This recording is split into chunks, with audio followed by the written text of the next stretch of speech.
పిడికిలితోటి చేసేటువంటి సంవాదం పనికిరాదు. ఎందుకంటే చెల్లె జైలుకు పోయేటప్పుడు పిడికిలు పట్టుకొని ఇట్లా ఇట్లా అనిపోయింది. చెల్లె ఏమైందో చూసిరు. సార్ ఎప్పుడు పిడికిలు పట్టుకోకపోతే ఉంటుండే, నిన్న సార్ కూడా పిడికిలు పట్టుకొని ఇట్లా అన్నాడు. సో చెల్లె అడుగుజాడలనే బాపు కూడా పోతాడని అనుకుంటున్నా.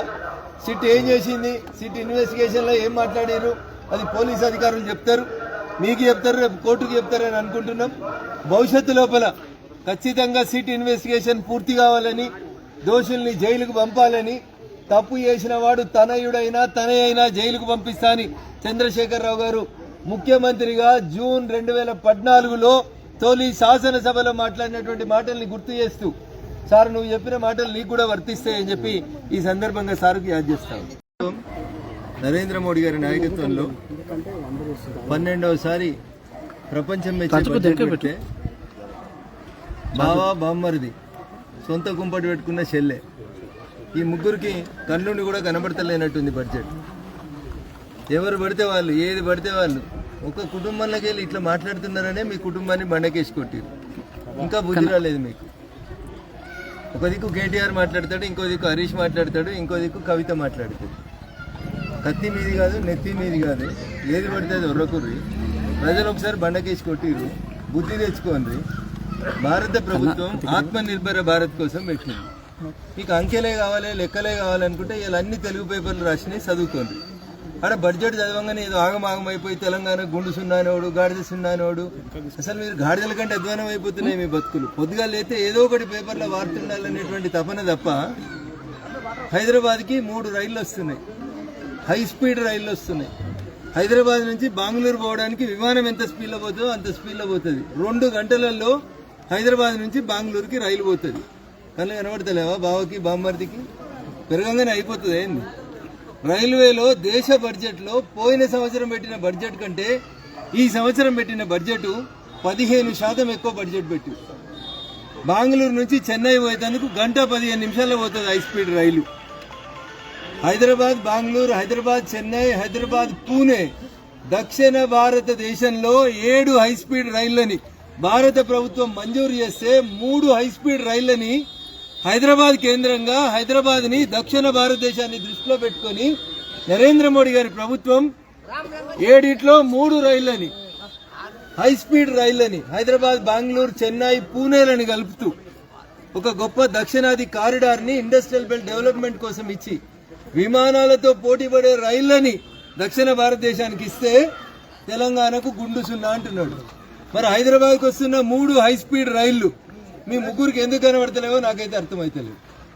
ఒకరు కాకపోతే ఒకరికైనా కనబడాలి కదా. చెల్లె కంటే జర ఆవేశంలో ఉంది, నిన్న ఇవాళ జర కొత్తగా రోడ్డు మీదకి వచ్చింది కాబట్టి ఏది పడితే అది మాట్లాడుతుంది. మీరిద్దరున్న మంత్రులుగా చేసిరు కదా, కొంచెం మాట్లాడేటప్పుడు ఇంగిత జ్ఞానం ఉండాలి కదా. ఇట్లా మాట్లాడే అట్లా పోయిరు, జనానికి దూరం అయింది. ఇంకా బుద్ధి రాకపోతే కష్టమవుతుంది. రైళ్లలో 15% పెంచినాం రైల్వే బడ్జెట్ లోపల. రోడ్ల బడ్జెట్ లోపల 10% రోడ్ల బడ్జెట్ పెట్టినాం.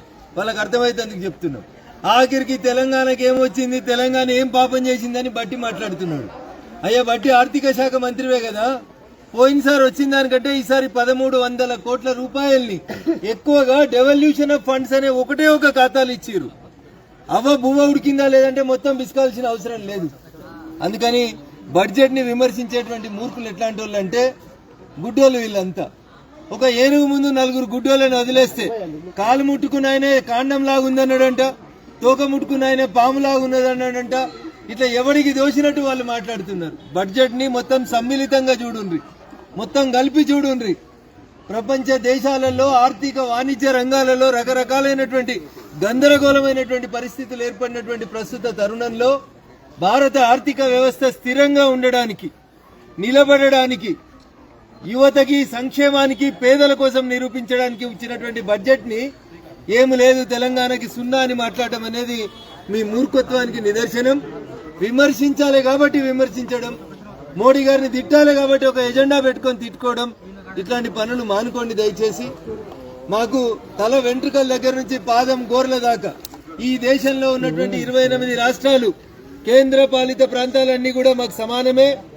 అందరూ బాగుండాలి, అన్ని రాష్ట్రాలకి డబ్బులు రావాలి, అన్ని రాష్ట్రాలు సమ్మిళితంగా అభివృద్ధి చెందాలనేది మా కోరిక. అయితే గజ్వేల్ సిద్దిపేట సిరిసిల్లలే మీ ఏడుపు, ఇప్పుడు వచ్చిన ఆయన ఏడుపు కొడంగల్ దిక్కున్న తప్ప మీరు 119 నియోజకవర్గాలకి సమానంగా అభివృద్ధి చేయాలని పాతోళ్ళు 10 ఏళ్ళ నుండి సోయి రాలేదు, కొత్తగా వచ్చినోనికి 2 ఏళ్ల కొల్ల కూడా సోయి లేదు.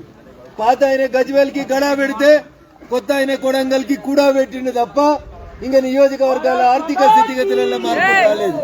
కానీ నరేంద్ర మోడీ గారి నాయకత్వంలో ఈశాన్య రాష్ట్రాల దగ్గర నుంచి మొదలుకొంటే చెన్నై దాకా అన్ని రాష్ట్రాలని సమ్మిళితంగా అభివృద్ధి చేసేందుకు మేము ముందుకు పోతా వస్తున్నాం. కాబట్టి విమర్శించే కంటే ముందు దయచేసి బడ్జెట్ ఏంది, ఈ దేశ ఆర్థిక స్థితిగతులు ఏంది, ప్రపంచం నుంచి ఉన్నటువంటి ఒత్తిళ్ళు ఏంది, ఆ ఒత్తిళ్లను తట్టుకొని భారత ఆర్థిక వ్యవస్థ ఎట్లా నిలబడుతుంది, ముందు దీని మీద మీరు అధ్యయనం చేయండి. అర్థం కాకపోతే ఇంకా చదువు వచ్చినటువంటి ప్రొఫెసర్లను కలుగుండ్రి, అర్థం చేసుకోరు తప్ప రాజకీయ విమర్శలు దయచేసి మానుకోండి. మీకు గజ్వేల్ పట్టకపోవచ్చు, మీ కొమరేలి పట్టకపోవచ్చు, మీకు సిద్దిపేట పట్టకపోవచ్చు, మీకు చిన్న కోడూరు యాదికి లేకపోవచ్చు, కానీ ఈ అన్ని చోట్లలో కూడా రైల్వే స్టేషన్లు స్టార్ట్ చేసింది భారత ప్రభుత్వం నరేంద్ర మోడీ గారి నాయకత్వంలోనే తప్ప ఇంకొకటి కాదు.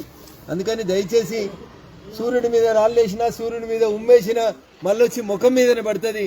అందుకని బడ్జెట్ మీద కువిమర్శలు మానండి. ఏం తెచ్చిరో చెప్పురు అన్నారు కదా బీజేపీ ఎంపీలని, చెప్తున్నా 3 హై స్పీడ్ రైళ్లు తెచ్చినాం.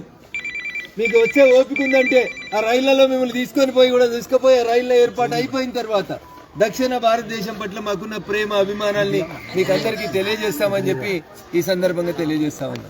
Thank you.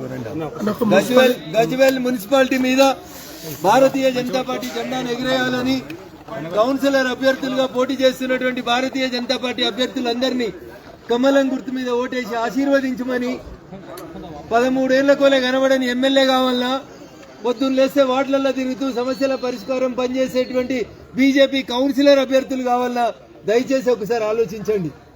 చాలా మంది కొత్త వాళ్ళు ఉన్నప్పటికీ, చాలా మంది మా ఆడబిడ్డలు ఉన్నప్పటికీ నేను ఎంత వేగంగా తిరుగుతున్నాను, నాకంటే వేగంగా తిరుగుతూ ఓట్లను అభ్యర్థిస్తున్నారంటే రేపు గెలిచిన తర్వాత కూడా అదే మంచితనంతో ప్రేమతో కాలనీల సమస్యల్ని పరిష్కారం చేసేందుకు మా ఆడబిడ్డలందరూ కూడా ముందుంటారని చెప్పి మనస్ఫూర్తిగా కోరుకుంటూ, నోట్ల కోసం ఓట్లను అమ్ముకోవద్దని, పనిచేసేటువంటి నాయకులని తయారు చేయాలని, భావి తరాలకి కొత్త యువతని ఆదర్శంగా వచ్చేలా చూడాలని గజ్వేల్ ఓటర్ మహాశైలకి సవినయంగా విజ్ఞప్తి చేస్తా ఉన్నాను.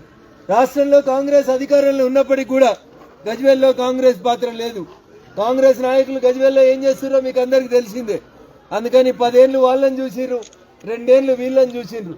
ఒక్క అవకాశం మోడీ గారి లాగా దేశం కోసం, మేము పోటీ చేసినటువంటి ప్రాంతం కోసం పనిచేస్తున్నాం. కాబట్టి దయచేసి మా అభ్యర్థులందరినీ కూడా కౌన్సిలర్గా గెలిపించి గజ్వేల్ మున్సిపల్ చైర్మన్ పీఠం మీద భారతీయ జనతా పార్టీ అభ్యర్థిని కూర్చోబెట్టాలని గజ్వేల్ ఓటర్ మహాశైలందరికీ కూడా సవినయంగా విజ్ఞప్తి చేస్తా ఉన్నాం. జై హింద్.